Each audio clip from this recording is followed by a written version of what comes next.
Today at Whereabouts Tales, I have a really special case.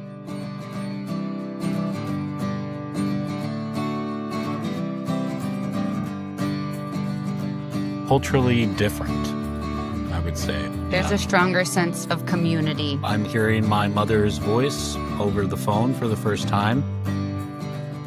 I walk down to the corner where people meet, where the sunlight hits the shadows of restless feet.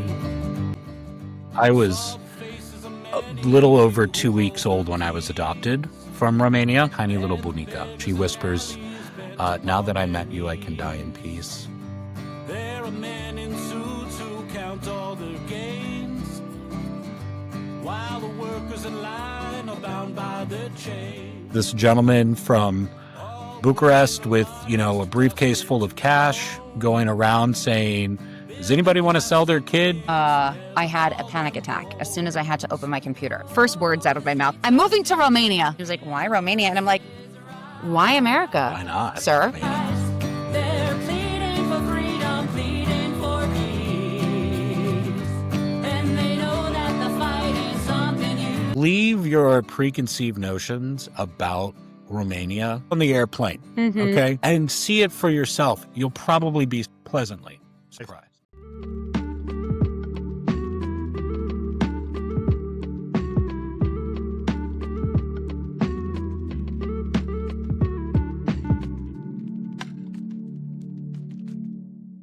Welcome and nice that you clicked this video because you don't know if it's a day or a night. Today at Whereabouts Tales, I have a really special case. And I have to say, case. First of all, hi Antoni, hi Sam. I'm happy to see you guys. Hello. And thank you for accepting the invite. I want to make a bit of an intro. I left Romania 10 years ago, and I always like to chat with people that moved to Romania. And Antoni and Sam is were the first people that accepted to chat with me, which I'm happy about. And thanks again. Guys, how's life lately? How's life? I'm content. Very content. It's good for us here. Yeah. That's always a big thing that we have to tell people, For us. For For us. us. Yeah. Yeah. It's important to mention. It's really important to mention. But if you would have to sum up the difference between Romania and US in one vibe, one word, what would it be? Culturally different, I would say. I mean, that's the biggest thing. It's I feel like community. community. There's Yeah. a stronger sense for us of community here, like sincere, authentic, genuine relationships, Mhm. not only with Antoni's family, but like friends we've made along the way. That's so interesting for me. And I have to dig into that a bit deeper because I'm a US fanboy. I told you when we talked, I'm telling you this again. And I always have seen in the movies these nice communities that exist when everyone is taking care of each other. I've read Michelle Obama's book, and she's writing inside there about exactly that the neighborhood was raising the child. There was no one that if you're doing something wrong down the street and Miss Thompson was seeing you, she was calling your mother and telling her, she did this and that. Is that not a thing anymore in the US? Not anymore. Not anymore. No. In most places. Yeah, I mean, like we're children of the 90s. So growing up in the 1990s in America was all about that. It was all about community and you knew your neighbors. People used to have this thing called block parties. Exactly. Really popular, like the whole street would kind of come out in the evening and get together and people would bring food and stuff. But I mean, I think sort of the dividing line of that was 9/11 in America. When 9/11 happened, things changed a lot. Yeah. I remember like what big change was when I was in elementary school. It was really we had this big kind of park in the back where the playground was. And before 9/11 happened, parents would get out of their cars and they would walk right up to the playground, and they would bring their kids home, and people would talk to each other and say, "Hi, how you doing?" After that, there was a list. You had to sign your kid out. There was a perimeter put in place around the school with fences, and all of a sudden it wasn't open. And I remember that being young as like a moment in time where like it was relaxed and it was, chill, and then it became very unchill. I think too, I mean, the extreme prevalence of mass gun and shooting events. Like I was 8 years old when Columbine happened, which was like the first thing. And so after that, like school started installing metal detectors and things like that. I mean, I didn't have any of that growing up. No. But it depends on where you grew up. That's the thing about the US. Like it's 50 little countries because every state is allowed to do their own thing. So I grew up in New Jersey, and we did not have block parties in my neighborhood, but my mom's like best friend from high school, they lived in Staten Island, and they would have block parties. So we would go to that. Yeah. And that was, I mean, it's like a fond memory. But also I think too, the development of technology, and like now kids have phones, and like kids are not out on their bicycles, like playing in the street until the street lights come out anymore or come on. They're home like playing video games maybe with each other online. Yeah. So I think in small town America, you still kind of know your neighbors and stuff, but I think it really depends on where you grow up. Yeah. For sure. I don't know if you know, but there's a fun thing on I think I seen it on Instagram. There is a guy who built a bike bus ride to school for the neighborhood, which I find really interesting. That's awesome. And I think it's really depending on the place where you are, for sure. And you're Anthony, you're talking about the block parties. Growing up in Romania, and this is really part of Romanian culture, at least for my age group. We have watched Life with Louis. I don't know if you know the series. It's a series done by a US comedian, Louis Anderson. He was a stand-up comedian. Yes, yeah. Absolutely. And the series is amazing because it tells a lot about a lot of the stories from these block parties, from the neighborhood parties. And that his father used to hate all his neighbors because they were. But it's incredible funny. It's if you haven't seen it, I fully recommend it. Absolutely. What you miss the most from US? If you'd be to pinpoint one thing. I guess maybe some conveniences. It's going to sound incredibly shallow from my end. I just miss certain brands of foods. Junk food. I miss Red 40. That's what I miss. We grew up on these chemicals, and now we're like, our bodies are craving them. Whenever my mom comes, we're like, this is our list. We're getting this. We call her our mule. Yeah, these are donkey. Yeah, I mean, because we have these devices, I still like to watch, shows on YouTube. I love to watch the reruns of late night shows, occasionally check in on my beloved sports teams. But, I think for us, one of the biggest things, in moving to Romania was a desire for change, a desire for new landscapes, a desire for new experiences, because all we knew was the bubble of the United States, which you don't really quite know how far that extends when you're living inside of it.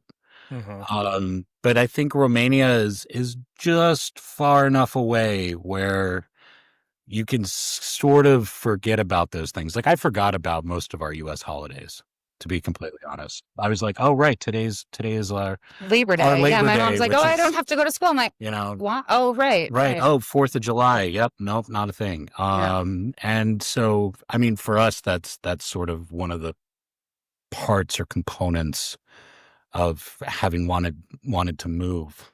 I do miss some cultural institutions like entertainment, like Broadway and like the opera and like the Philharmonic, because we did live in New York for 5 years before we moved here. That's true.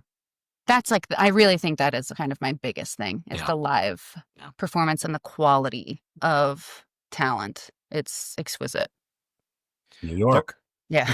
Absolutely. I think it's the greatest city in the world. I dare to say it. I've seen it a few times, and I have to say I love it. I said at least 6 months in my life I want to live there. I don't know when, I don't know how, but at least 6 months. But being born in New Jersey, you're not that far away, right? So you have better experience with it than me. Yeah, I was born in Brooklyn, and we moved to New Jersey when I was small because there was like violence on the street. I was like, no, I can't raise a kid here. We got to get out.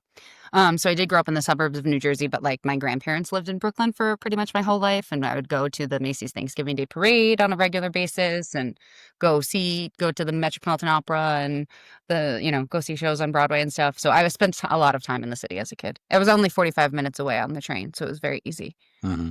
I had the discussion with a friend of mine after I came back and said, what's the most impressive thing from New York? And you know what I like the most? The metro system. Oh my God, that's impressive. It's very impressive. Yeah. That's impressive. Do you know that it's built and created by a Romanian guy? I didn't know that, but yeah, props to us, right? I mean, hey, I like it how you say that. I mean, come on, yeah, it's made by a Romanian engineer, which moved to US, I think, in the 80s or 70s, 80s, and he expanded it. Wow. Yeah, that's really impressive. Really interesting story. So, Sam, New York, we all envy you for that, at least in my family, me and my wife, my kid as well. Where was your upbringing, Antoni? Well, after I was adopted, I grew up in Houston, Texas, so down south, and I lived there until I was 14, and then I relocated with my mom to Boston, Massachusetts. And from 14 until about 21, I was in Massachusetts. And then after graduating from the Boston Conservatory, Sam, who's a year ahead of me in school, we were together at that point, and we moved to Chicago. She was already there, but I moved to Chicago. And I lived in Chicago for about 7 years, and then we moved back to the East Coast for 4, and now we're here. Nice. I want to when you started that you grew up in Houston. I want to ask you how did you met? Because in completely absolutely, yeah. But you met in university. We met in college. Yeah, it was we got together my senior year, his junior year of undergraduate university. Yeah, 14 years ago. Yeah, almost 14 years ago. Don't say that. We don't. This year is my 15th wedding anniversary. So congratulations! Oh my God! I don't want to say 15. Sounds so old.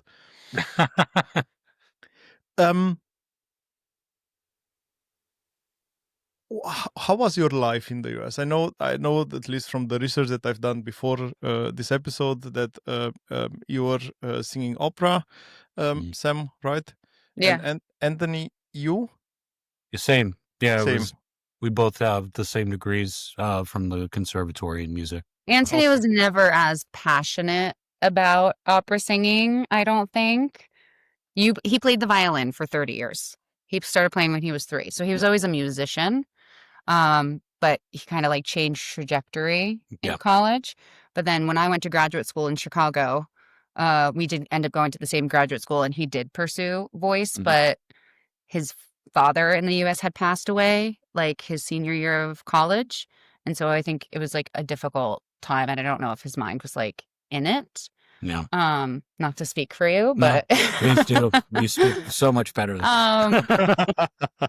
I was really like actively pursuing it, like really hardcore. And I think Antoni was a little bit of a wayward soul for a little while, perhaps. It was tough. It was very tough. Yeah. I think if I could have gone back, I would have taken a little bit of time Yeah. between all of that happening in my life. And but hey, can't change the past.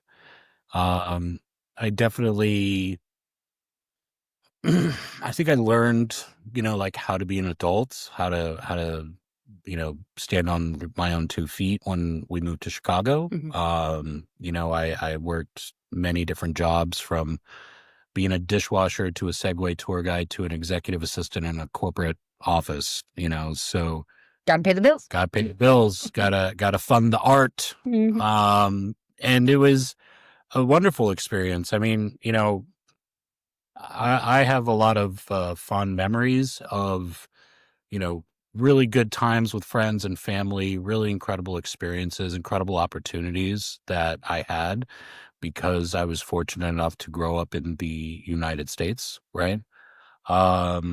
It's it's a place that is so vast and complex and beautiful and ugly and just every single type of feeling and emotion, because it's just it's a big country, that it can be overwhelming at some points. I think we were feeling that a little bit in New York, just with respect to like the cost of living and the amount of time that we were dedicating to our jobs, leaving very little time for ourselves. That, I at least I felt before we moved to Romania that like I'd had enough, like my glass was more than full and I wanted to see what else was out there in the world, and we just happened to be fortunate that we were able to move here. That's sort of my take on it. It's an amazing country, the US, and of course I'm biased because I told you already I like it, but I think it gives you huge opportunities, but also has huge challenges, has also toxic cultures. We have to talk open about this, and this hardworking culture, like push work. I don't know how many hours and how many days a week just to make ends meet. It's not something which is which you can do for a long time. You cannot do it for I don't know for years, because you end up in a bad place. And I think what makes it even sad, for me at least, as a person looking at the US from outside, is what's happening at the moment. You mentioned late shows, and I think we are living a sad moment for free speech. Yeah. But who knows? Things are changing, and we hope that at the end something will change in the good direction, one day or another. Antoni, what made you take that DNA test? Well, I never took one. Well, you did a 23 well, I did a 23, but that was before we just, even that was curiosity. knew them. It was me, Paul. It was her. Her fault. While we're here, while we're sitting in this kitchen in this tree, I was the curious one. Yeah. There was ever a question on my side of like, you knew. I knew because, okay. Yeah. To make a very long story short, right now, like I had a photo album that my adoptive mother took of my family. She came nice. to Romania when to she get came him, to Romania in 1991. Yeah. And I grew up with that photo album. My parents in the States were always very open with my adoption. They never tried to hide anything. Had access to all of my vital records. So the most information of any adoptee I've ever met in my life. When Miss Curiosity over here was like, do you want to find your family? It was pretty easy to do so. Well, because the first time I went to his house, when we first got together, back almost 14 years ago, he shows me this. He's like, here's my book. Look at my photo album. I'm like, oh, how nice. Do you ever think about your mom? I bet she thinks about you every day. I don't think it's possible to have a child and not worry about them. What are they doing? Are they okay? And I think before that, since he grew up with them, it was like they were characters in a book. They were just like images. They were like, yeah, that's my family. But he didn't have like any tangible connection to like, Yeah. that's actually my family. And so then we got married in 2017. And that Christmas, I was like, I want to do something nice. We're married now. Let's like, you want to find your family? I'm curious. Aren't you curious? And so I was doing some research and I found a Facebook group called the Never Forgotten Romanian Children, who are dedicated to reuniting Romanian adoptees with their biological families.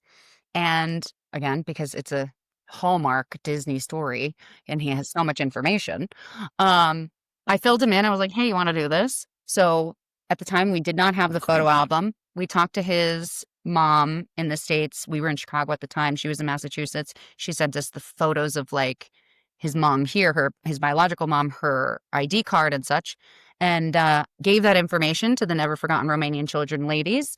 And within 3 days, I think, of About sending 36 hours. them the information, they had sent one of their local people, knocked on the door.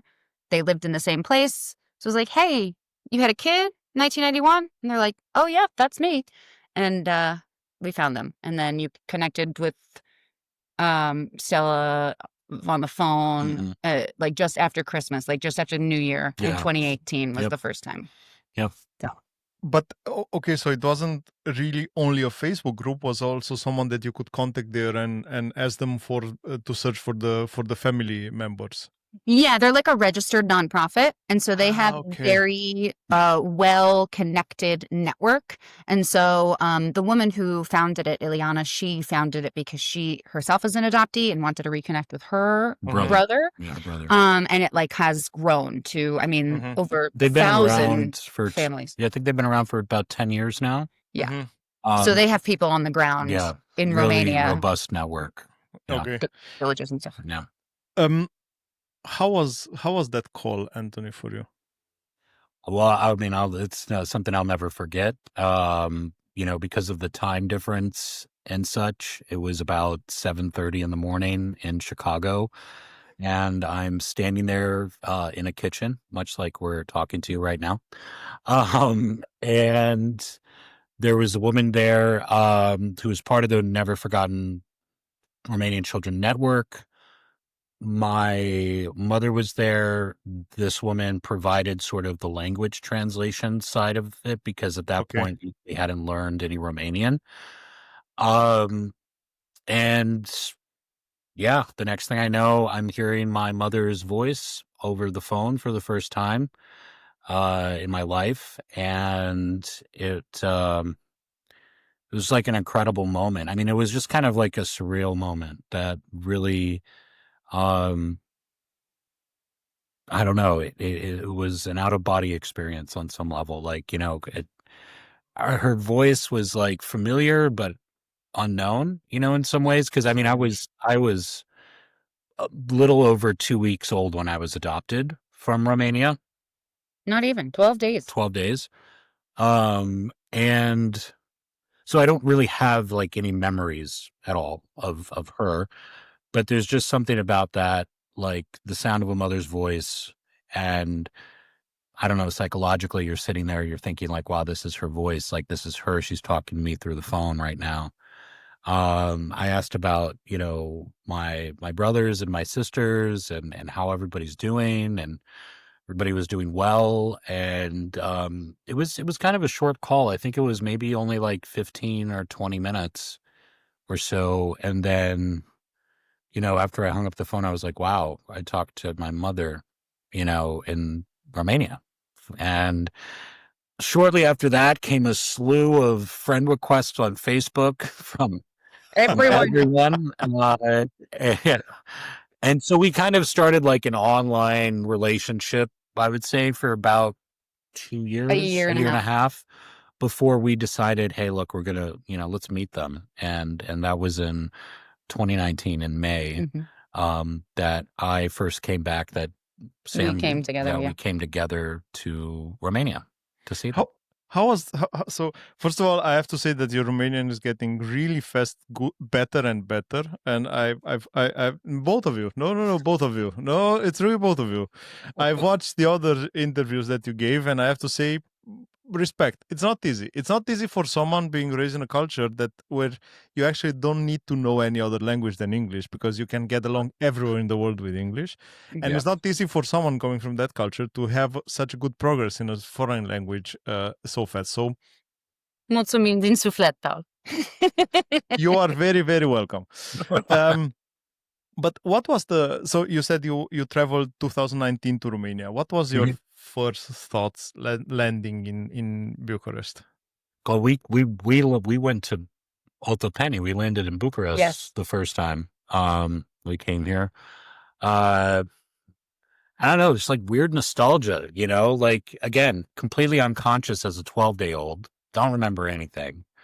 But I remember like sitting on the tarmac, like before the plane got to the gate, you know, and looking out the window and just being like, I'm back. I'm home, you know?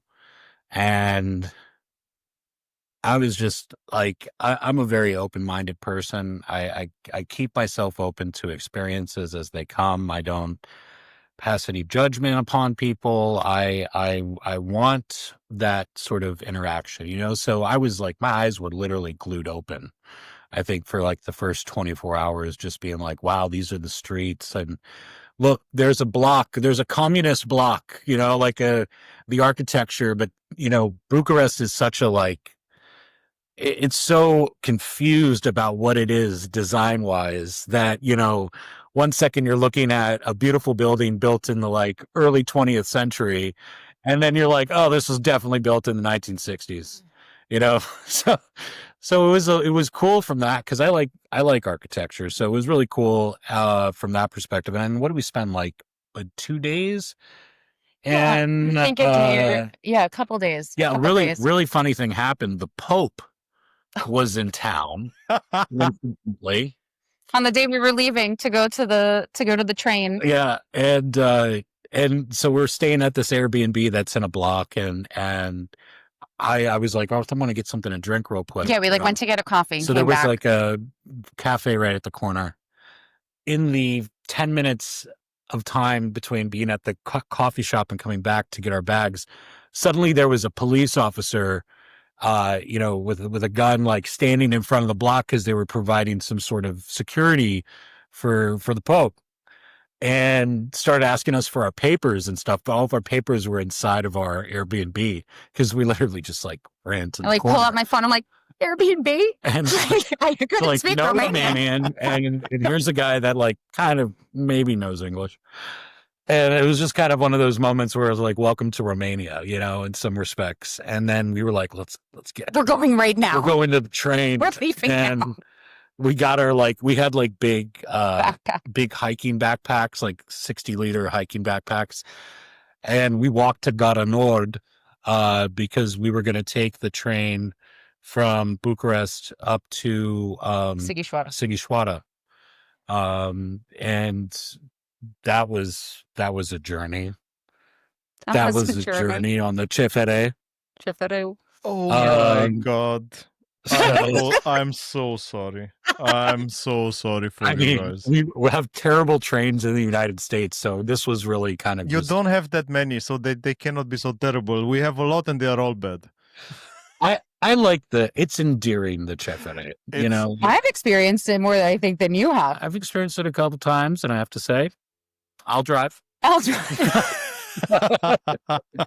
You know, I keep hearing my colleagues in Germany complaining about the Deutsche Bahn, so the national railway system, and I keep telling you, entitled son of a guns. Yeah, like you have no idea what it means to have 19 hours to go to the seaside from Cluj. Like you have no idea. You have no idea. You have no idea what it is to go 8 hours for 250 kilometers. You have no idea. Oh, shut up. Yeah. There were definitely times I'm like, we could walk faster, couldn't we? Yeah, let's do it maybe 23 kilometers an hour, you know. And you know what shocked me always, now that I think about it? The lack of transparency. Like you're getting on the train, but you didn't know how long it will take. No idea. No clue. Mm-mm. You don't know what you're in for. Mm-mm. Oh, so no, Right. we went. So you met your family in the first. So you went to Bucharest first, and then you went with the train to Sighișoara. Yeah, Sighișoara was a absolute dream. I Yep. think I fell in love. We fell in love, I think, immediately. Yeah, it's one of the places It's so beautiful. that we had seen, like, oh, you have to visit if you go there, and it's not that far from his family, so that's where we stayed. Yeah, I think 3 or 4 days. 3 or 4 days. That was sort of like our home base for that time. Mm-hmm. Like leading up to meeting them. And then the woman that was actually involved with the phone call was the one that sort of translated for us, but also like provided us transport to where my family lives. So that morning, there's an infamous TikTok video where Sam is like, "How you feeling?" You know, like the morning of meeting my parents, and I'm like, "The weather's good. The weather should be good today. It looks sunny out." And I'm like disassociating, like I've seen it. I've seen it. I've seen it. yeah. And like she's like, "You're about to meet your parents for the first time, and you're over here talking about the weather." But it was cool. Like they picked us up. We went, and then we're pulling down the road where they live, and the next thing I know, like the van stops and my mom is standing right there. And I'm like, But like everyone on the street came out because like Yeah. they're like at the end of the road. Yeah. And so the street was lined with people. I was like, oh my goodness gracious. This is a big deal, isn't it? Parade. It was a little bit of a parade. And it was just kind of, I remember like saying to you like, oh, that's my mom. And Yeah. then like sliding the door back of the van and she's standing right there, There's no mistaking. She's your mother. You Yeah, look we're- exactly like her. like we're copies of each other, unfortunately. And I gave her a big hug, and it was kind of natural and normal, like she was just like there, and I was like, come here. It was an amazing moment that I'll never forget. It was just everything I could have hoped for and more. Very interesting point too is that my siblings, so my two, I'm one of 5. 6. I'm 6, but you know what I mean.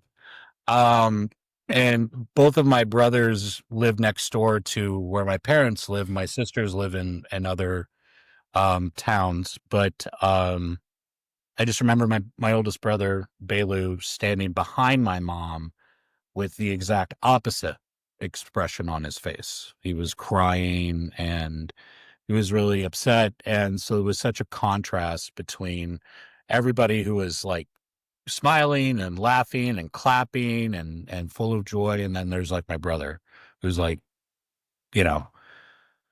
and that's because when I was adopted, he was 9. He was 9 years old. So he remembered you. Yeah. He remembers my adoption very clearly out of all of my siblings because my brother Adi is only 2 years older than me. So when he was 2, I was 0. And Bela was 9. So for a while, he and I kind of had a weird sort of relationship where he was kind of like very stoic and, I don't know, I want to say indifferent. A little distant. I wouldn't say indifferent, but a little distant. Which now we're good. Now we've broken that down and we're like, everything's He thought cool. he had died. That's Yeah, why. He had heard all these stories about these kids who had left and never come back. So it was just like he kind of came back from the dead a little bit. Yeah. Speaking of dead, Oh, your grandmother. my grandmother, that was also one of the like impetus for wanting to come was because my adoptive parents were older. So like I never grew up with grandparents and I wanted to meet a grandparent, Mm-hmm. just to have that like experience. Right. And luckily my mother's mother was still alive. And she is this like tiny little bonica, Mhm. like Like, I'm not that tall, but she like comes up to here. I had the same. I had the Yeah. same. And I got to meet her. I gave her a hug, and she whispers, "Now that I met you, I can die in peace." And a year later, like on the day she died, so I met her once, and that was really like amazing. So yeah, that's well. It's interesting, it's the first time when I hear this. I think nobody's talking about the trauma of the people that are remaining there during the adoption, because like in your case, 2 weeks, it's nice that your adopting parents told you about this, but you didn't know much, you didn't felt much. So but for your brother who saw it, I think it's such a traumatic moment. And like you said, we heard, oh my God, we heard so shitty stories. And I can tell you that from the experience of living there. We heard, I I do have a side story. I got lost from my grandmother. I was living close to Cluj. And we went to the big city every time we need to do some shopping. We need to, I don't know, before school started and so on. And I went to my grandmother, and she went into a store, and right immediately I was 6 or 7 years old, and I saw her coming out. And in fact, it was not her; it was a different woman. And I pulled that woman by the coat, and I saw, oh, it's not her. And it was in front of the biggest square back then in Cluj, the Piața Mihai Viteazu, which was the farmers market as well. And it was crowded. I got so scared because of all those crazy stories, like be careful where you go, be careful if you get lost, because they will sell you, and all these crazy stories, and they will kill you, and I don't know what.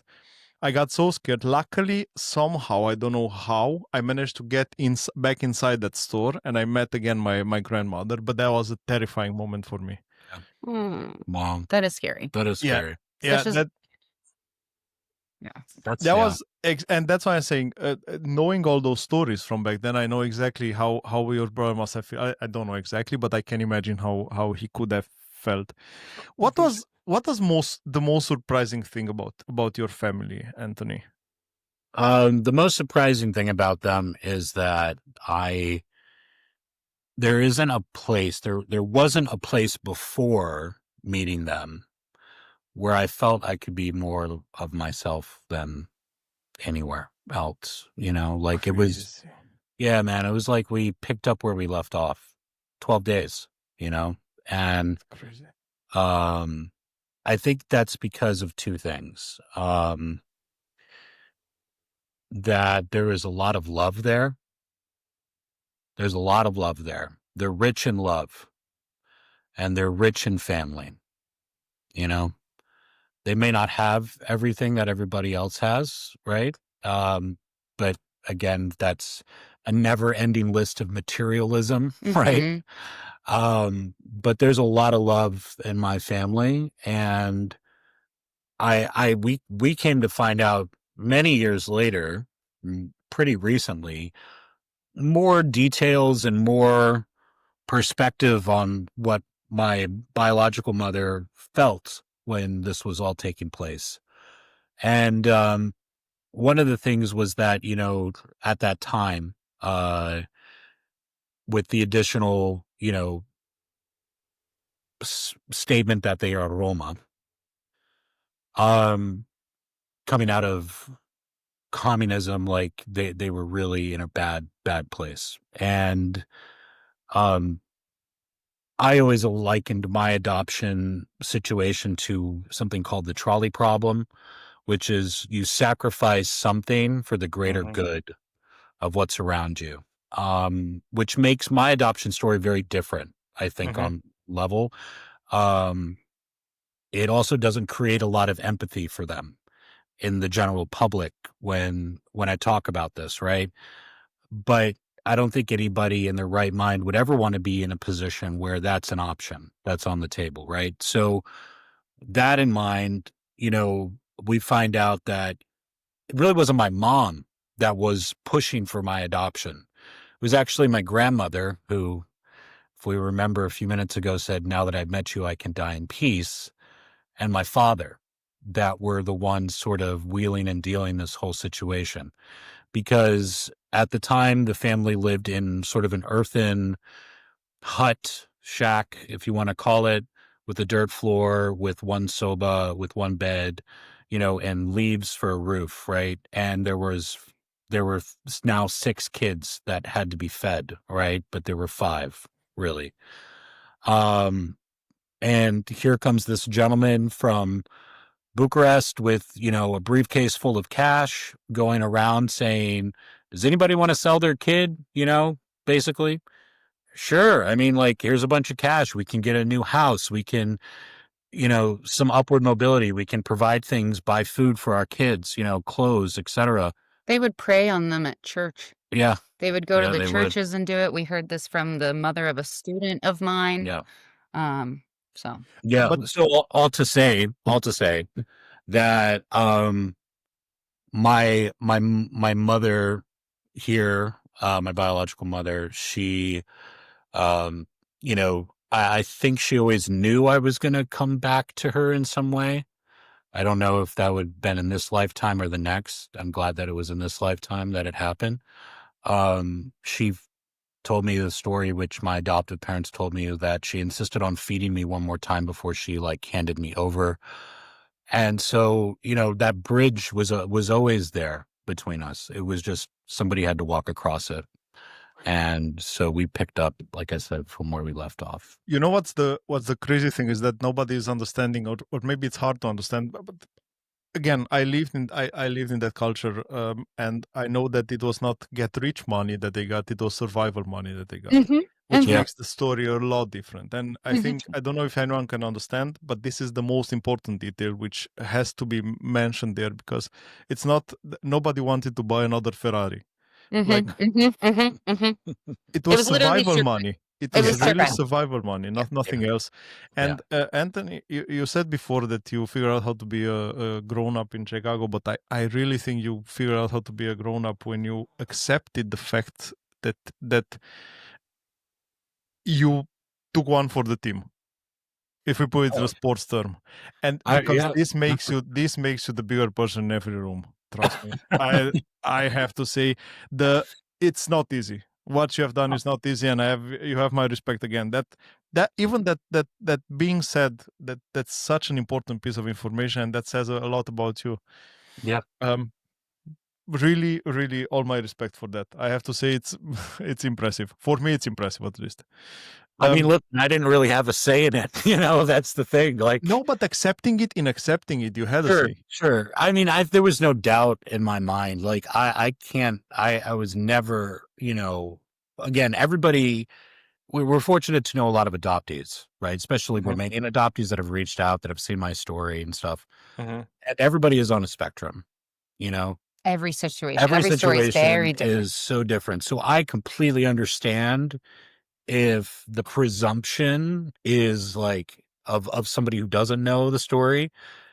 Were you angry? Were you upset? Were you, what? But I'm like, no, man, for me, this was a full circle moment. This was a healing. This was my way of correcting a wrong, right? That's sort of what now that we live here, we had visited them multiple times. That's sort of the biggest conclusion that I've come to, which is that I might not be able to buy them a new house. I might not be able to get them all these things, but for my mother's sake and for my siblings, I was able to correct a wrong. I was able to change that narrative and change that story, because I know ultimately, again, adoptees are always told you should be grateful and you should do this and you should be, all this. I am grateful for those things, but that's a different part of my life. That's separate from the reality in which they will know or ever know or understand. Correct. Them, the world ends at the end of the street. For me, I didn't have to think twice about getting on a 14-hour plane ride to come and visit them. That's objectively terrifying for them to even comprehend. So it's always a tough negotiation with the general public when I'm talking about these things, because you have all of these people that are have savior complexes, that they they saved a child, or they did this, or they did that, But I also don't think there's not enough space and there's not enough empathy given to the other side of it, which is, why was this person ever in a position where this was an option? Right? You I talk think about that's your like, knowledge of reproductive justice That's right. now. That- Like yeah. I was very involved in that in the US, and Absolutely. I think like having you come to protests and things with me and like talking about this kind of stuff, but also you had photos. Right. You had actual evidence of the situation that they were in, and it's not difficult for us to understand like why someone would be in that position. And I think in general, we've been talking with, again, a lot of adoptees lately about like the whole concept and situation of adoption. And it's a situation that really preys on two groups of extremely desperate people. One being the people who desperately, desperately want a child. And then the other people who are in a position like your family was to not care for the other child that they are now bringing into the world. And had, I mean, immediately after his birth, his mother got sterilized. It's not like she went on to have more kids and did this again and again. Like, she didn't want to do it in the first place, but she had not been given that opportunity previously. So who knows if there would have been more, if they had family planning or contraception options, if it even would have happened in the first place. Of course. Yeah. But Yeah. my thing is, like, people really vilify your biological family and are like, how could you ever love the mother that abandoned you? And quote unquote, they sold you. But no one ever talks about, like, if somebody sold you something, then somebody bought something. And like, That's when we get into the ethics of adoption, which is a very sticky wicket. but you're Absolutely. your American mother will acknowledge the fact Yeah. that she said, oh, when I gave your dad the money and when I bribed the judge in order to move this thing along, like, she acknowledges it in that regard. But we've made a video or two in the past about like, oh, what do you mean they needed the money? Like elaborating on that and like this whole thing that we're talking about. And I think she took offense to that and doesn't want to see it as like a transaction, because why would you ever want to think that you like purchased a human being? Like that's human trafficking. We don't like that. Well, like you said, the being two types of people, I think from the adoptive family's perspective, at least from the adoptees I've talked to, you get two types of people, right? And I hate to put everything into a binary because it's obviously not the case. That's not reality. But you get the kind of parents that like want to erase every last drop of where their child came from, of like who they are. They'll change their name. They'll keep documents from them. They won't talk about it. Or you get the exact opposite of that, right? Which is, my case, I know another adoptee who most of his siblings in the States came from the same situation. They were adopted too, and their parents did the homework. They took time to understand the psychology of an adoptee, the psychology of identity, to try to make sure that their children were as well adjusted as they could be. Right. Unfortunately, that's the exception. I think That- in a lot that of is situations from unfortunately what the we've seen and exception, not the rule. Yeah. Yeah, absolutely. And it's always a two story. You always have two stories. Like you said, it's a transaction. We have to call it. It was a transaction back then. I think now the things are done completely different, and we have a social system which is in place also in Romania that is protecting the kid and so on. But back then was wild, and back then, like the beginning of the 90s in Romania was wild. And if you had the money, you did whatever you want. There was no. Absolutely. Holograph.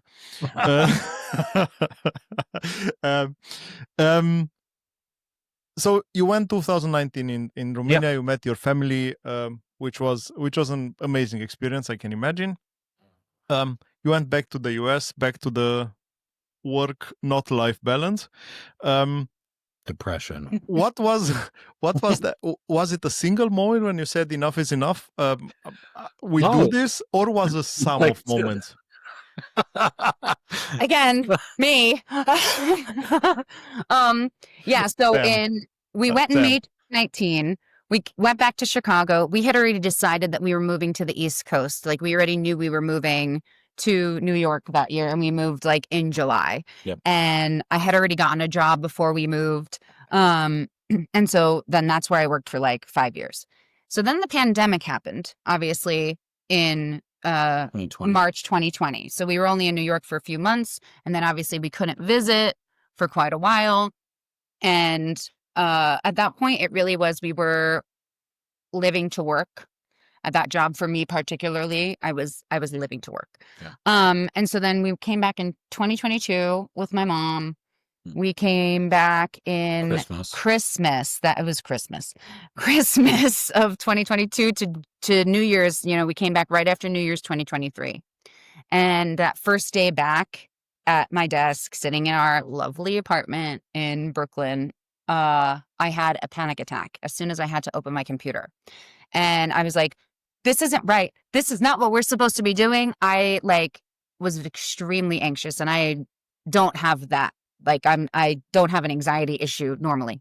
And so I had, we didn't have work for a couple weeks. I was logging on with my bosses to have my one-on-one conversations with them. First words out of my mouth, I'm moving to Romania. I'm not sure when, but I'm leaving. And so I gave them about a year and a half notice, and he heard me, cause he was oh, cause we had kind of been talking about it at this Christmas trip of do we want to move here? Maybe we do. He had mentioned, in 2019, that first visit after we had met them, we're getting back on the train, Sighișoara to Brașov this time. But he was maybe one day we'll move here. I don't know. So you already talked about this during your visit? We had an idea about it. He was I just want to be here for them. And I don't know, we could do something good. We didn't know we were in love, and we were romanticizing for sure at that point.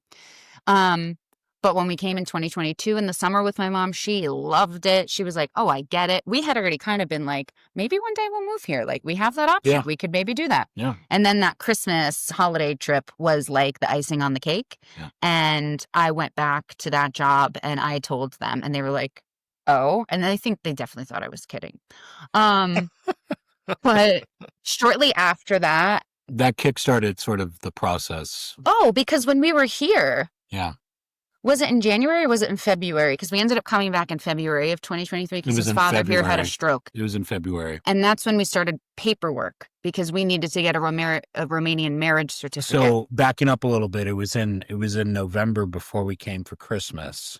Oh, that you got. That I went to the consulate in New York City of Romania, and I had Googled. I did a Google, and I was how to get Romanian citizenship, and then the Google. I don't know. There was no ChatGPT back then. Yeah, exactly. How to bake bread. Yeah. Sourdough. Yeah. So yeah, I found out, because of the Constitution of Romania, you never lose your citizenship. Yes. Regardless, there is an exception to that, which is that if the biological parents renounce your citizenship in the process of adoption, that you do lose it. But in my case, and even still, that's a little bit of a gray area because of the jus sanguis, the blood of soil, all that kind of stuff. I get a paper back from the Romanian government through the consulate that says, yeah, we found you in the system. You still have citizenship.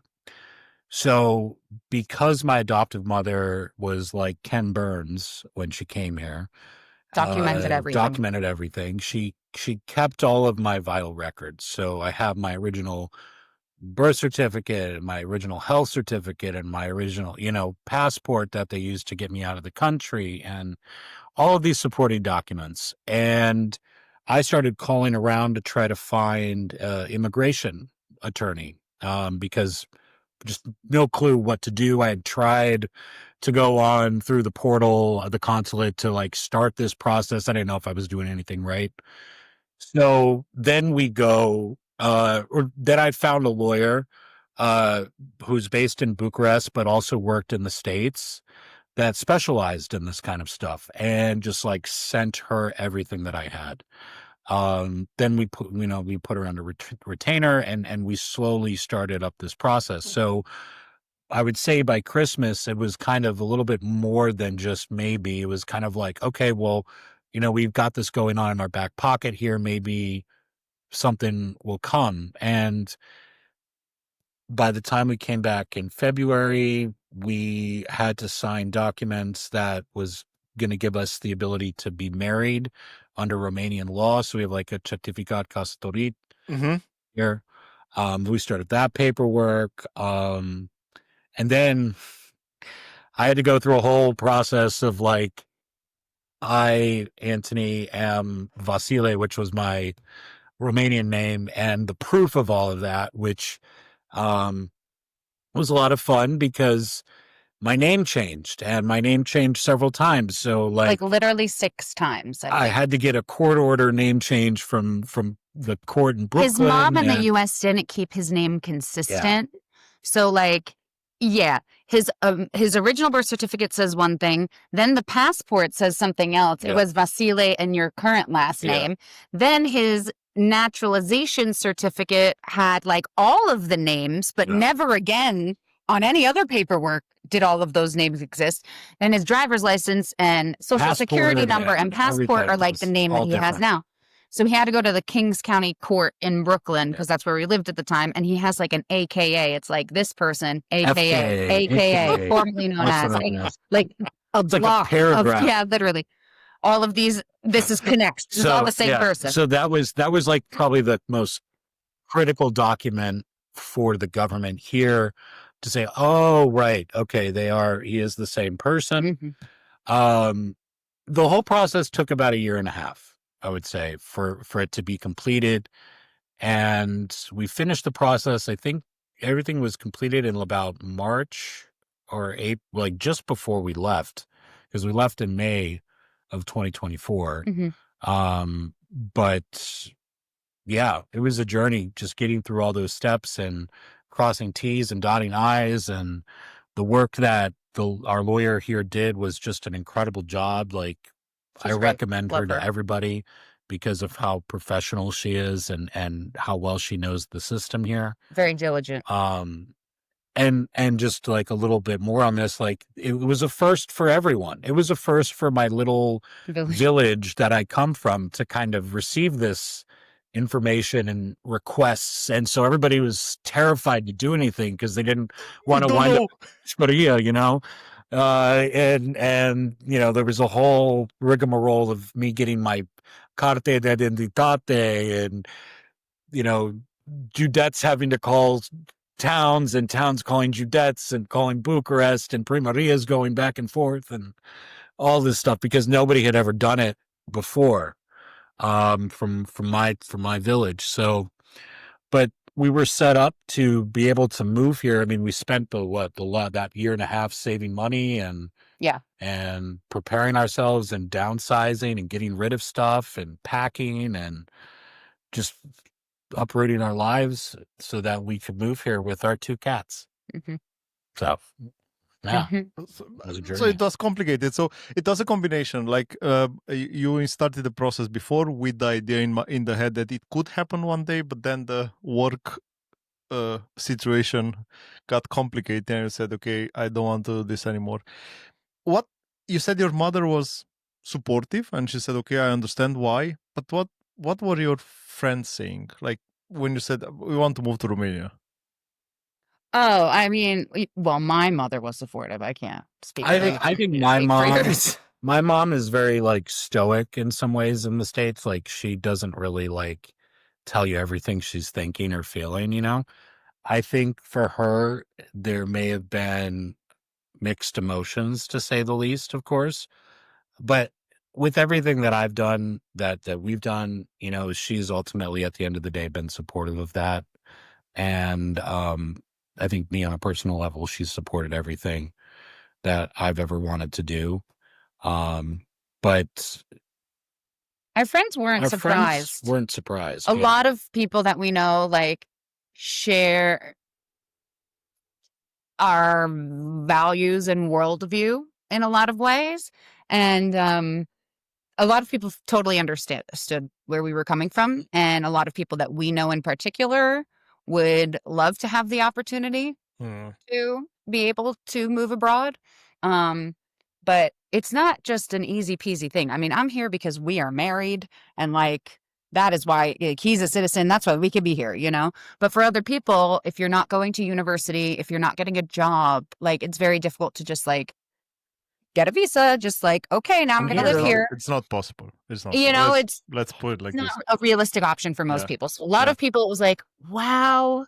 I would say colleagues that I worked with at the time were like, oh, you're moving to Romania. Like, why Romania? I remember talking to the president of my former company shortly before I left. He was like, why Romania? And I'm like, why America? Why not, sir? Romania? Have you ever been there? You know, it's not communist. What's so great about this place? Anymore. So I would really push back on people, but for the most part, people got it. They knew how we would talk about it. They knew how much we enjoyed being here. I mean, you had visited 5 times before we moved. Yeah, we would just get so like sad when we would come back Yeah. from Romania. And I just got tired of feeling that way. You know, that's the short version of it, right? Like, I also always wanted to live abroad. So I was like, got very lucky. Let's go. Got very lucky know? with having somebody, a partner, you know, that wants that too. I mean, we've been together for a long time. We've had a lot of experiences. I think that perhaps may have prepared us for this all along the way, you know, that it really didn't feel like we were jumping into like the deep end. Mm-hmm. You know, we were pretty familiar. Like we had done our homework to an extent. Now, obviously, like moving here, living here, big learning curve. Like there was a whole other side of it, you know. But I keep saying the same thing. Sorry for interrupting you, Antoni, but I keep saying the same thing. Holiday is a demo version. When you move somewhere, it's the full version. Yeah. And it's the paid version as well. Demo you get for free. It's cool.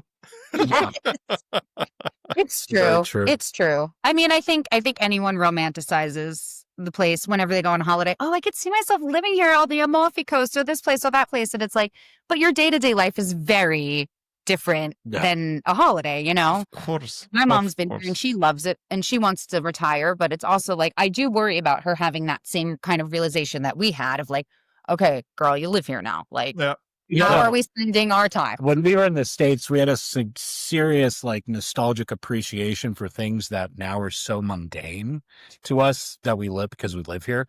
Like, we found, like, Tre in Uno, okay? And Jacob's brand, too. Not Nescafe, all right? And, like, a ritual took place, you know? Like, it was just like this, like, oh, my God, 3 in 1. Oh, it tastes like home, you know, like it was just that's like what we would drink at the family's house. So it's like, you know, it was just screwing us up like the whole time, you know, and then it's like, now go back to work, you know, and so wasn't good. How was like you said the demo version was finished as you said, but how was day one in Sibiu? It was. We live here now. Yeah, we took a walk. I think we were staying in a really small Airbnb with our 2 cats. So it was Airbnb first. It was Airbnb first. Yeah, it was Airbnb first. We came in May. I had booked the Airbnb until the end of August, and we ended up moving out of it sooner. That was a whole thing because we thought we were going to buy a house. And that was like a whole process, and we kind of got like screwed. It all is for the best because everything happens for a reason. But they didn't have their paperwork in order, and so but I had already shortened the Airbnb, so we left in July. So we were there for like 2 months. Luckily, we found a really great apartment, and now we're in our apartment that we have been in. We love our landlords, and they're good people. They're and great. Stuff. But it was surreal to like very surreal. Be here. I mean, we had been, you know, we had spent time in Sibiu, and now it was really just like, oh my God, like we live here now, like. Yeah. We don't have to go home. Yeah. This is home. Yeah, that's true. That's true. Like, just to that point, like every time like Sam's mom comes and visits us and we drop her off at the airport. He's always like, I'm so glad that's not us. So glad I don't have to get on that plane right now. Like, that sucks. But then the real work began, you know, once we moved here, right? Because I felt like for at least the first 6 months or so, there was a never-ending list of like stuff that we had to get done, right? And whether it was like getting my bulletin or signing up for the health insurance or my immigration, buying a car or buying her immigration stuff. Yeah, that was huge. Like there was just always one more thing to do, you know, and that that got tiring. There's There's a lot of That was a admin. lot. We had to deal with a lot of that stuff at the beginning. Absolutely. now I think we're pretty much settled. Yeah, we kind of know how it goes. Yeah. How was the apartment hunting process? Well, when I tell you, we were like, we're gonna find an agency because we went to go sign this paperwork for this house. It was the day that the pre-contract expired. We had a friend that, had spoken, because again, we had been really working on our Romanian up to that point, but I still didn't feel confident or fluent to take care Having of a that kind phone of thing. call is a different Guys, thing. it's something different when you, first of all, phone call. Second, when you move in a country, we compare with Duolingo. No, Exactly. no. And I had used a bunch of resources that I was like, nobody prepared me for how to buy a house. So a friend of ours had spoken to the owners of the house, and she was like, okay, like, is everything ready? Do you want to extend this pre-contract? And they said, no. And the day we find out that the notary tells me, fără teren. And I was like, I understand enough Romanian to know what fără teren. So we walked out of there. Because it was a comuna. It was a comuna. So like Their last piece of paper was from 1990. after the state gave the land back, you have to go through the intabulare process. Yeah. Wow, they never did that. We know this now. We know a obviously. lot more now about how to buy a house, but yeah. But we walked away, and so we like got home that night, and we're like, obviously this isn't going to happen. So we started looking for apartments, and so a few nice apartments that we had seen were from like one particular like rental agency. So the next morning we get there, it's like raining a little bit. We're like really desperate. It's like 8:59. Before the woman even gets out of her car, we like harassed her as she's getting out of her car. We're like, can you please help us? We really need an apartment. Like, can I make some coffee first? Yeah, she's like, okay, Like- come inside. But we got there so early, like early bird catches the worm. We had the whole office working for us. Everyone Every was like, single agent. I know this place. They're calling their friends. They're like, yeah, I got something over here. It's the cat's fault. It's because we had cats. So we had actually seen this apartment online and we really liked it. But they at first called and were like, oh, they have cats. Oh, yeah, no pets. Everywhere was no pets. Some places were also no kids. And I was Welcome to Romania. Right. I know. Right. But then I was like, but then she's like, she's a friend of mine. So I'm going to call her. but also we'll And pay welcome to you. Romania. I'll pay you the whole year in advance. How about that? And then they're like, okay. okay. So we got our apartment. They're great. We got really lucky. They're really Again, people. like it was a crazy situation because we were really out of time crunch because it was like we have to move out I mean, of this Airbnb now literally in like 2 moved days. It was like 2 days. It was like that week that we left. Yeah. And we didn't have a lot of stuff. We just had our suitcases. So we just threw that in the car, came down, and It was like a few trips for like our car. took a lot of trips to Jumbo after that. Yeah. It's just fun. Jumbo. I miss Jumbo. I have to be honest, I miss Jumbo. It's the store where you buy all the stuff that you never need. Exactly. What's the weirdest thing that you do in Romania that you could never imagine yourself doing in the States?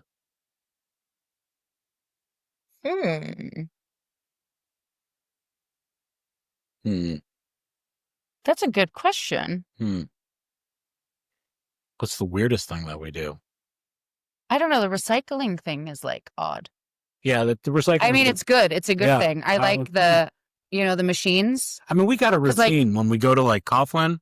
Like we get those little like iced coffee cups, where that's like always a big deal. Like we do that. I don't know. That's not that weird though.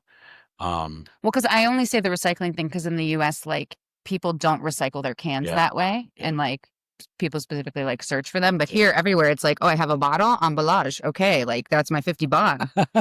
Yeah, So- facts. No, that's that for sure. I mean, I teach English. I never thought I was going to do that. I would say the weirdest thing that we do together is music. Well, not weird, but No, we never made music like weird we in do the now. sense that like this was never part of the plan. Yeah. Like True. what we had, where we are logical people. Before we moved here, we were like, we're going to do this, we're going to do this, we're going to do this. And somebody in the universe was like, no, you're not. You're not doing any of those You're not doing things. any of those things. You're going to do this. And that really speaks to the fact that we have more time now to do the things that we want to do. Right. And one of those things is music. And It was never on my radar that we would write an album of original music, that we would record that album in Sibiu, that we would have a vinyl, that we would suddenly be playing shows and playing at festivals and, starting our own cerole. Like that was never on the table. We didn't know about those things. So sort of a weird change of events, of us saying, oh, well, yeah, why not? Let's do this. Like that's probably the most That's a good point. left field thing that we were not expecting. Yeah. And then of course, like slanina. Like, that is the antithesis of the American diet, man. How can we explain this to someone not speaking Romanian, man? It's pig fat. Yeah. I tried to explain to my German colleagues, man, it's hard. It's really hard. It's really hard. I mean, they have something, but they said, the meat on top. No. We take the meat off. No. Mm-hmm. No, so rich. And, Ciorba e burtă. Well, you don't like that's the one chorba that we don't do. Burtă. Burtă. Chorba de But burtă. every other chorba is on the table. You don't like it? I mean, to be honest, like You've had it once. I think so. Yeah. But It's a texture thing. Yeah, well, absolutely. but a lot of people don't even eat the burtă. They just mean, eat the the- soup anyway. The soup is good. Ciorba e burtă, it's a thing that you either love it or hate it. Like there is no in between. It's very polarizing. Absolutely. Absolutely. We have to say it's the meat done from the cow's stomach. Yep. Mhm. And for the people not understanding what ciorba e burtă is, but it's a traditional Romanian dish. It's actually not Romanian. I find out here that they are actually having in Germany a stew of that same thing. So they are not eating it as a ciorba. They are having it as a stew. So without that much liquid inside. So basically the same. Got it. Yeah. I know there's a Mexican dish that's similar to that too, like a tripe soup. Yeah, I mean, other Essentially, cultures like eat other tripe. It's just cultures. not.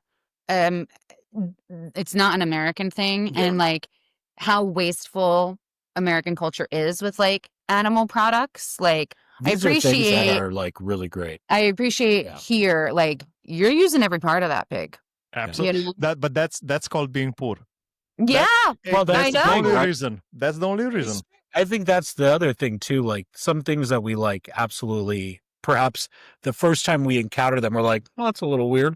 But then when you like really think about it, you're like, wow, that's like really resourceful. And that's really like cool because in the States, it's got to be in a box and shiny and new. hmm And here it's like, well, what else can I use this for? You know? Absolutely. Oh my Absolutely. god, I have and I- such a jar collection now. Yeah, she's got a huge jar collection now. Because you never know.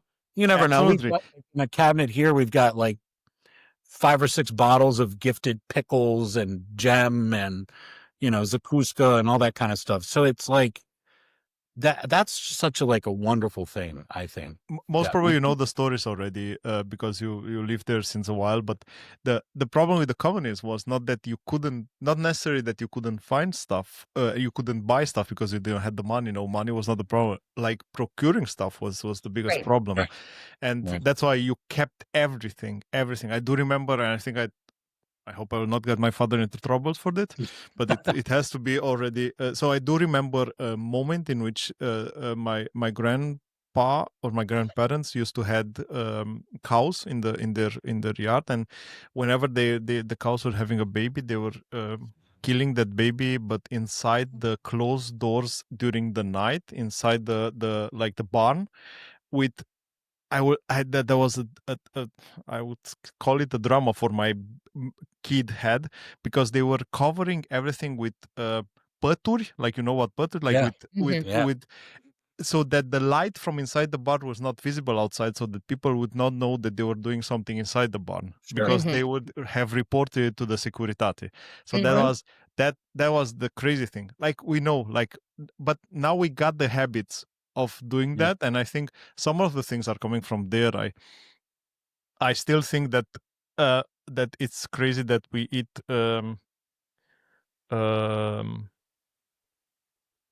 I don't want to say balls because it sounds bad from the pig, but I don't know the literal word. Is that the literal word? No. Testicles. Testicles. Eyes.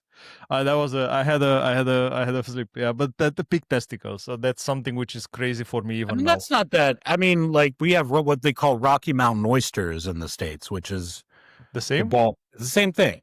Yeah. Oh, really? Yeah. Okay, I didn't Yeah. know that. It's But- a regional thing. Guys, you talked about Mexican food, and I have to ask you because I had a few guys from US until now in my podcast, and every time when I asked them which food do they miss the most from US, everyone said Mexican food. So What? is your president gonna hate you as well? You're also gonna say Mexican food? For me, before we moved here, I was concerned in general about all kinds of ethnic food. Like Romanian food is great, but I was like, I love it. oh my God, Thai food, Indian food, Mexican food, like American breakfast, like not a crepe, but a pancake. Pancake. Bagels. Yes.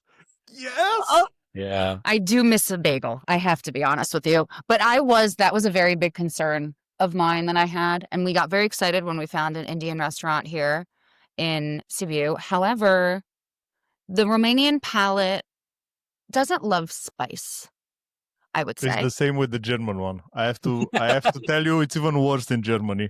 When you ask really spicy in Germany, it's a joke. It's It's even a joke in Romania, but it's an even bigger joke here.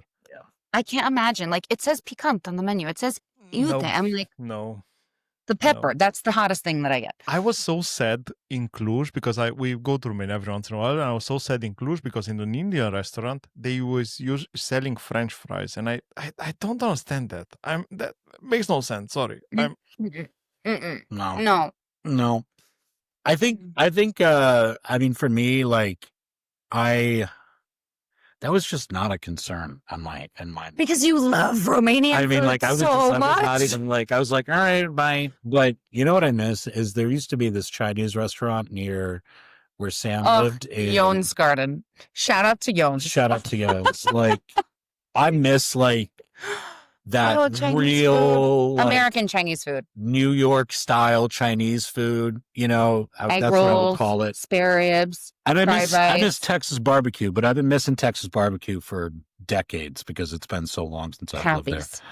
Pappy's St. Louis Smokehouse in barbecue. St. Louis. I mean, like the thing that was interesting too about this food question is that like I see things changing too, right? Even in the last 5 or 6 years. When we first came here, it was all Romanian food all the time. You know, and I think So- that's a cool thing because it really speaks to, I think, two things which America has in spade, which is like tons of people from all over the world living there, right? And they need to Absolutely. eat, right?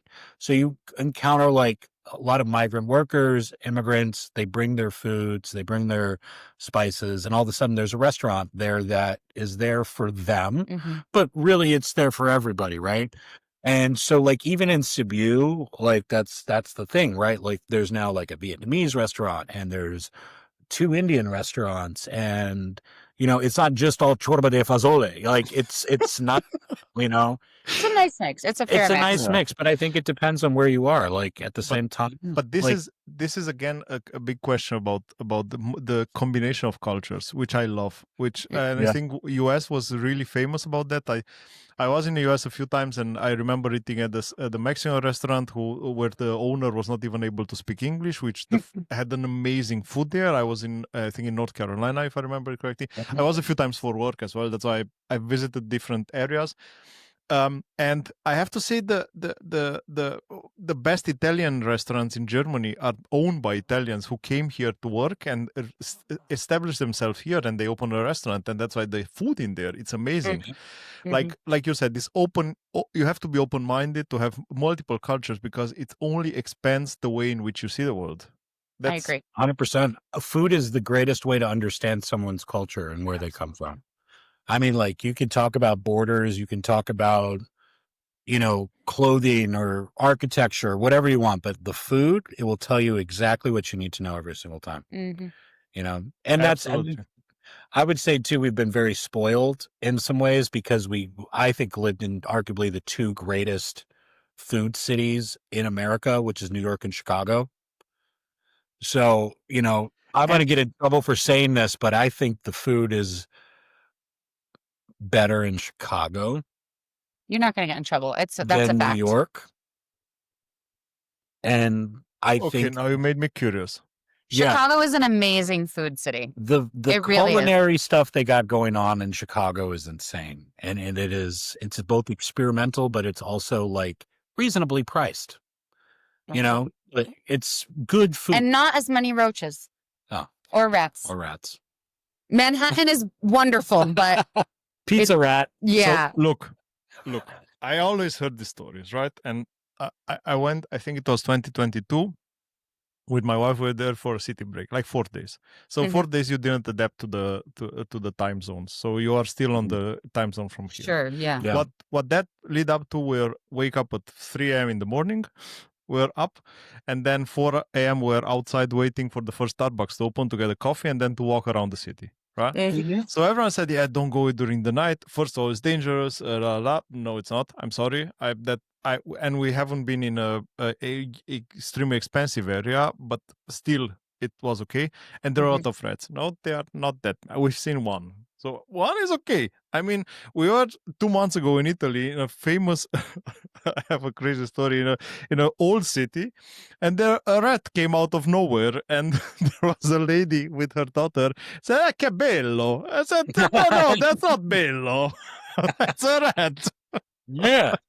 Wherever humans are, they're there too. Yeah, You know? true. Yeah, so I think you cannot avoid that. I think, of course, the metro system has a problem. I was there with my son, and in the bag of chips, there was a tail coming out from a bag of chips, and my son was saying, look, that's a mouse. I said, that's not a mouse. That's a slightly bigger mouse. That's Yeah, I mean, sometimes they're like the size of a VW. It happens in every metropolitan absolutely. place. 100%. Absolutely, 100%. What I loved about New York culinary picture, let's say it like this, I love the fact that you have a lot of local old stuff in there. Like you have the former, I don't know, Israeli place where you had this, I don't remember the name, unfortunately. I had it as well. Sorry? Katz's? Exactly, yeah. The deli from Cats. Then you had the pizza places made by. So you have the local places. You have the international food, but with the local touch, and that's something which is really, really nice. And the sweets, and the sweets, and the sweets. The Carlos Bakery. Carlos Bakery is called. What was the name of that Swedish candy store that we went to? Remember, you get the Swedish candy. Yeah, I forget what it's called, but that's a new place. That's not an old place. It was good. But yeah, the Italian bakeries, especially like in Brooklyn. Yeah. Strufoli. Oh, I miss that. Oh, I think one of the best coffees that I had in my life was in US in New York at the Blank Street. Oh yeah, Blank Street's nice. Absolutely amazing. And the best salmon burger that I had in my life was in Jack's wife Freda. Jack's. Did I ever? No, I don't think we ever went. I don't think I actually ever went to Jack's wife Freda. No. But I know there's a few locations. But we were I think in Chelsea. Okay. Somewhere close to Chelsea, if I remember.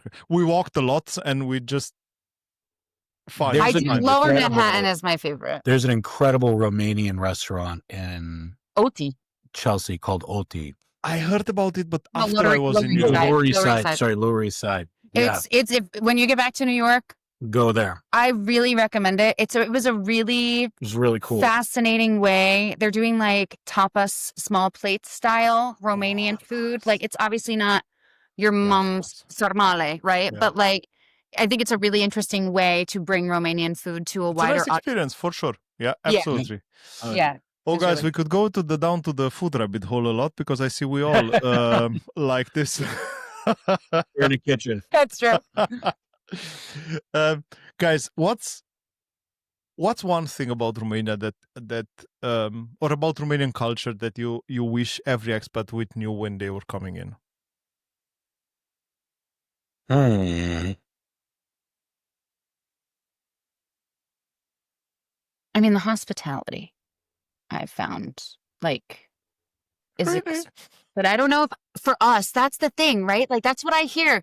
Romanians are like, we're not nice to each other. We don't like each other, but like I have been welcomed so warmly into so many strangers' homes that I've never met before. You can't leave without taking. And like, I stuff. get a Like, bag you of give like stuff. pickles and like, sirop de soc and whatever.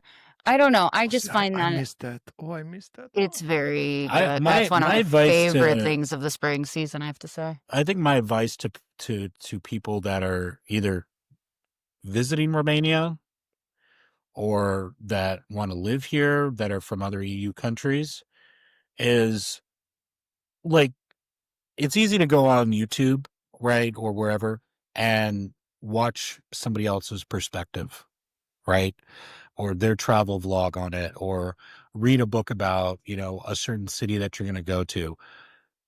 Leave your preconceived notions about Romania leave it in your hotel. Leave it on the airplane. Okay. And see it for yourself and then form an opinion about it, because you'll probably be pleasantly surprised. I think Mark Twain said that the cure to preconception is traveling. Yeah. Yeah. It's true. Because I like we talk about Bucharest, right? Like architecturally it's a mess, but there's something beautiful in the chaos. There's something beautiful in the disorder that, you kind of have to accept. It's not going to look like the place that you came from, right? And you shouldn't want it to. You shouldn't want to force that, right? And you also shouldn't allow that to upset you on some level, right? And I think that, like, for us, having the upbringings that we had, where we were exposed to a lot of culture and a lot of people from different walks of life, that we've always kind of walked into a new space or an experience or a place in Romania with no expectations, no preconceived notions about it. I mean, that's the cool thing about living in Romania, is how different Romania is depending on where you are. You don't really get that if you're just going to Bran Castle and going to Cluj and going to Bucharest, but the regions, I mean, like Bukovina is amazing, right? Maramureș, Oltenia, like going all the way down to Constanța, like. But we've learned so much since being here. I mean, there's so much variety, yeah, that like you just can miss it all if you're not really being open, yeah, to it. I mean, that's what I love about it. I mean, Romania's not a monolith, and neither are Romanians. Yeah. Every I don't know if you know that saying in Romania, that every forest has its dry trees. So yes, it's absolutely correct, and it's never everywhere forced the without a same. drought, right? Exactly. Was that the correct translation that I said? No, right? I think that's how I've heard it, but I want to remember. I need to get better with my idioms. Idioms are really hard for me in Romanian. They never translate exactly. No. That's the problem. You can never. You maybe try to translate the meaning of them, but they don't fully make sense. I'm lucky you know the Romanian saying. What I think, and of course I'm biased here, guys, and you have to understand that I'm biased. I was born and raised there, and I'm biased. I think what's a common thing about Romania, which I've seen it everywhere else where I've traveled until now, is that we are not entitled. This entitlement, in some cases, not everywhere, of course, but this entitlement is not necessarily there, and I would say we are a hardworking culture. Independent what everyone from outside is saying, and we have this. We ne descurcăm. We know how to get out of the situation which we were not trained for. And I think that's something which is typical, and this is something that you don't see that in so many cultures. Have you had that feeling as well, that you need to have this kind of a street smart as well in doing stuff in Romania? For sure. I mean, I think it's not in most places. It's not what you know; it's who you know. You know what I mean? I mean, if you can live in Brooklyn, New York, you can live anywhere in the world. If you can make it there, you can make it everywhere, like as Jay-Z was saying. It's just a little, like, it's a step, it's a notch down, notch up, I mean, that's the preparedness, I think, like, that we've garnered along the way, along our lives together, that, like, But you're right too. There is an industriousness. There is a sort of like, I mean, communism will do that to you, as we said. Like, yeah, you know. and I respect it, man. Yeah. There's nothing like that's the other thing too that like really makes me proud being like Romanian American, like reconnecting with my roots, is that like I have no problem like telling somebody else that they're wrong about what their preconceived notions are about Romania or the people that live here, you know. I respect if you're a Romanian that left at a certain time in Romania's history and you want to live in the United States and never come back, and that's where you want to be and that's who you are.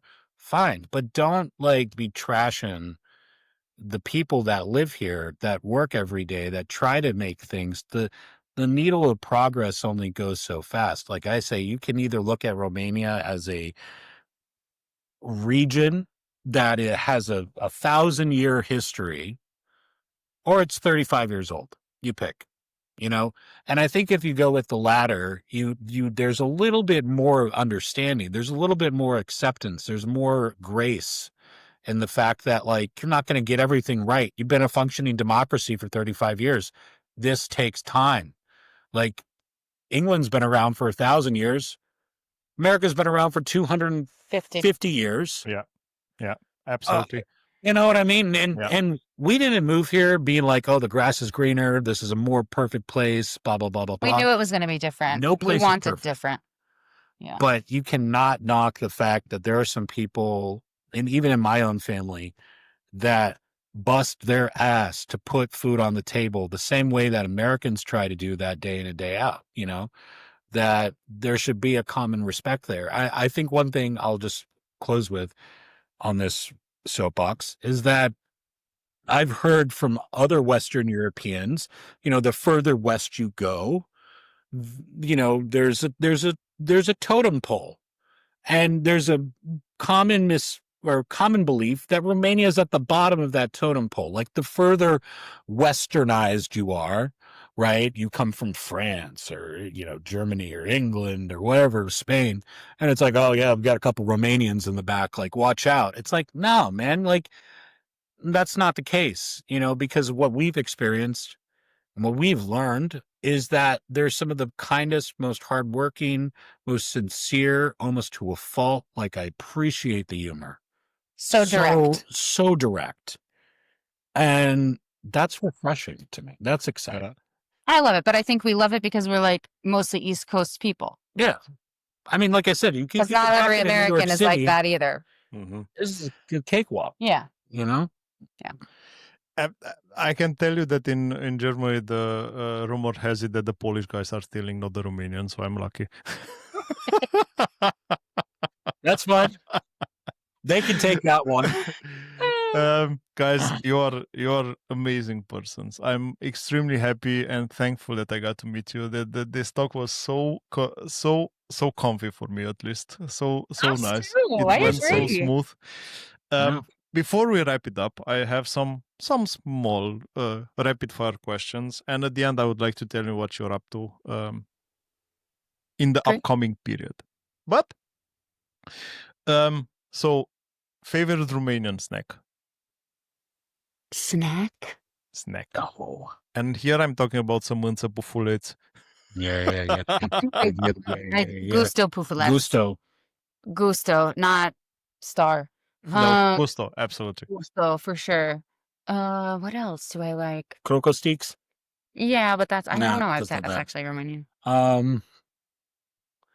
I mean, I like arde copt. I just eat that out of the jar. I don't am know on if an that's arde copt kick lately, I actually. don't know if that's a snack, but I just eat that. Salami. Arde copt rules. Yeah. Arde copt rules. That I want to say that. Yeah. Yeah, salata de vinete. Like, hands down. That's so interesting, and I have to ask you guys: do you know something similar to salata de vinete from the American culture? No, the only thing that I can compare it to is baba ganoush. which True. isn't. which is Turkish. True, true, but that's Turkish as well, and that's most probably where our salata viete comes from as well. Yeah. But I don't think they're. I mean, We're maybe not in a the big Midwest, there's something. eggplant eating culture. Like my grandmother was Italian, and so they eat eggplant, and it's usually like fried eggplant. Yeah. But I would say in like American cuisine overall, eggplant is not the biggest. No, I mean you don't see it like you see it here, where you could see it on the side of the Yeah, road. but yeah. I have to say that also the produce area in the US is slightly smaller, as in Oh, Romania. it's Doesn't no compare. taste. Doesn't No compare. taste. And also that, yeah. A garden tomato in Romania. Could be I was shocked during my first visit where I paid, I think, $7 for for a pound of mandarins. Yeah, I believe that I believe that. for sure. Yeah. Mm-hmm. Yeah. Favorite local phrase? Style Oh, I've been a little on my fuck lately. What's the other one? They tell children that. Oh, stai cu minte. Stai cu minte. Stai cu minte. Stai cu minte. No. Yeah. Oh, well, then, I mean, like, I'm not going to do it here, but like the curse words in Romanian are. I still haven't even begun. It's Cel mai bună. poetry. It's poetry, and I can't even begin to try to understand. It's so explaining Yeah. and so crazy. And I have to Very. say, but the Eastern cultures are all like this. So it's not only. So is your Romania. mother and your dead relatives. Yeah. I don't understand this passion that we have with that relatives. I don't understand it. It's like something your mother in the grave, and then there's like an animal involved and a candle. Exactly. What's your favorite chill activity in Romania? Facem grătar. You do Yeah. love. Facem grătar cu familia mea. True. In Gradina. True. I don't think there's anything better, man, than like in a garden, making a grill, Mitch? meat, chaffa,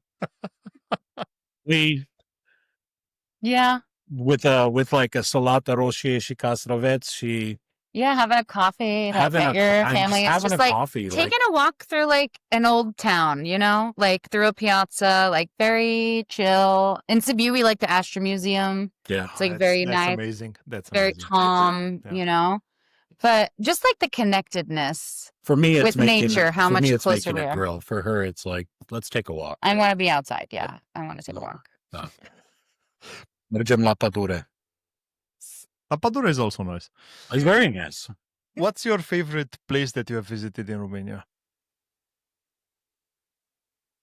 And you have to give me one. Oh, one? One. Oh, All right, we'll say 1, 2, 3 and see if we say the same place. I don't know. Okay. Are you going to say like a place, or are you going to say like a region? I'm going to say an extremely specific place. Okay, fine. All right. 1, 2, 3. Polpaso Baciu. Yeah. I was going to say that too. In Bucovina. In Câmpul Moldovenesc, the next time you come to Romania. It's a restaurant that has the greatest papanache I've ever had in my life. It's amazing. But Bucovina, I really like in general. Bucovina. I'm sorry. Master expert papanache eater here. Yeah. No, I don't know. I don't think so. So Have you been? No. Have you been? No, but You have to go. Wow. You have the benefit of the doubt until I get there, okay? But I'll take that bit, pal. I will take it. But papanache comes from the idea of papanache comes from the old Hungarian Austrian Empire. Right. Oh, I That didn't know. means it's close to Hungary from a recipe point of view and from how they look, because Hungary has this sweetness in the food, sweetness in the food. They, for example, they make the salata castraveți. For example, they make it with sugar, but with a lot of sugar. Like it's extremely sweet. It's completely different.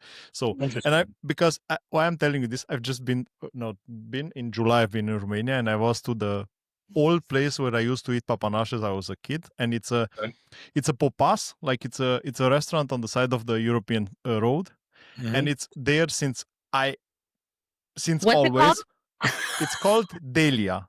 Like it's the Delia. name of the owner. I will send you the location. Don't worry. Please I will do. send you the location. Is it like near Timișoara? Is it? No, it's between Cluj and Huedin. So I don't know if you know Cluj. Oh, from Yes, where we were there not that long ago, like in the area. Yeah, in the opposite. Mhm. Exactly. It's on the way to Apuseni. Absolutely. So it's from Cluj to Huedin. It's closer to Huedin than to Cluj. You just stop there and you take a big portion of papanaș. Oh my God! You don't order food because you will not be able to eat the papanaș at the end. Okay, We'll report back. please. Yeah. It's important. Okay, I'm sorry. I got For that. science. I took that personally. Science. Okay. For humanities. Pursuit of knowledge. I think we could talk about food for about hours. Probably. What was the last TV show that you binge watched? Binge watched? Yes. Love is Blind. Yeah, Okay. Love is Blind. Trash. Okay. Trash TV. Peaky Blinders. Oh, that's what you've been watching. Yeah. Peaky Yeah. Blinders, yes. Peaky Blinders, cool. My wife is a big fan of Peaky Blinders. I was not that big in Peaky, but thank you, guys. I usually have a nice text prepared for the finish, but I will not read it now because I have to speak from my heart. I have to say that I'm deeply impressed by your story because you come from a culture that we all from Romania dreamed of living in, and you went away because you find something better in Romania to do, and you actually did that. I see that in you, like I see how you talk about Romania, and that makes me happy. There is a small Romanian guy in me which is really happy and proud now. Good. I'm fat. I'm still fat, so I have a lot of small guys inside me from different places that I've visited. And there is a small Romanian guy in me happy, and I want to thank you for being so open to do this with a small podcast dude on the internet, which really loves to talk with people. And I want to ask you what you're up to in the next period. What are your upcoming projects? What is something interesting that you're doing the next time? You got something on your lip. Oh.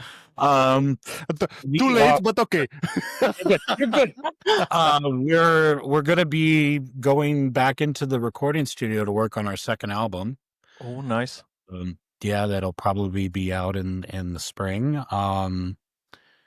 We are anxiously awaiting Sam's mom's arrival for Christmas. Yes. It's going to be good. And we hope to have a big hope for 2026 is to have a lot more gigs on the calendar for music, for places to play. Perhaps we'll buy a house next year. We'll see. So we've got, those kind of big life things coming up. I don't know, anything else? Yeah, we are going to be filming a little something that's going to come out next year, which we're very excited about, which we can't really talk about, but we are super pumped about that. Nice. Yeah. But yeah, I'm teaching and we're enjoying that, and I'm excited to get back into the studio though. Yeah. I think sophomore album's going to be real good. solid. Yeah. So I will link all your social medias in the show notes caption on YouTube and Spotify. I thank you guys. Thank you. Mulțumim din suflet. Mulțumesc. Thanks a lot and thank you for your time. And I hope we do this in person one day. Yes, please. In the next year. Yes. Please. I will let you know when I'm there and maybe we get to set up something. Thank you guys. See you next time. Ciao. It's gonna be a next time. Yes. Take care.